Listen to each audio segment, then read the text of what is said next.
విస్తారంగా నెమ్మదిగా ప్రవహించే ఒక నది ఒడ్డున పదునైన పళ్లతో అపారమైన సహనంతో ఒక పెద్ద మొసలి నివసించేది.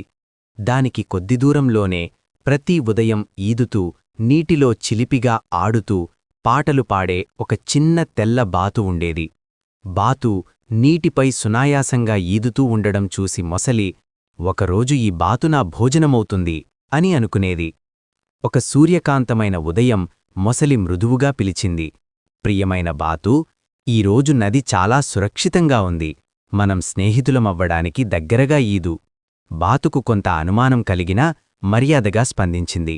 స్నేహం మంచిదే, కాని భద్రత ఇంకా మంచిది. అయినా మొసలి ఉద్దేశాన్ని పరీక్షించాలని బాతు నిర్ణయించుకుంది. నాకొక ఆలోచన ఉంది అంది బాతు. నేను సంఖ్యలు నేర్చుకుంటున్నాను. నీ నోరు విప్పితే నీ పళ్లను లెక్కించడంలో నువ్వు నాకు సహాయం చేస్తావా? తన భయంకరమైన చిరునవ్వుపై గర్వంతో మొసలి ఒప్పుకుంది.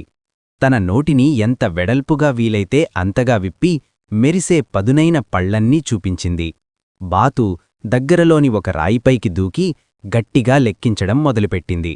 లెక్కిస్తూ అది నెమ్మదిగా మరింత దూరంగా వెళ్ళింది. అలా ఉండగా ఒక చేప అకస్మాత్తుగా మొసలి నాలుకను తాకింది. దాంతో మొసలి ఒక్కసారిగా నోరు మూసేసింది.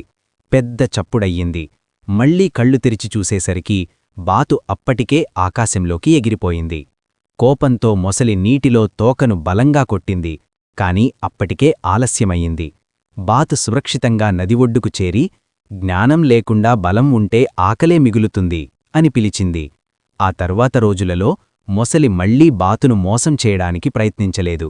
నిజాయితీ లేకుండా సహనం, శక్తి అన్నీ వ్యర్థమే అని అది నేర్చుకుంది. బాతు మాత్రం ఎప్పుడూ జాగ్రత్తగా, తెలివిగా ఉంటూ ఆనందంగా ఈదుతూ జీవించింది. నీతి: బలం కంటే తెలివి మరియు అప్రమత్తత మనల్ని ప్రమాదాల నుంచి కాపాడతాయి.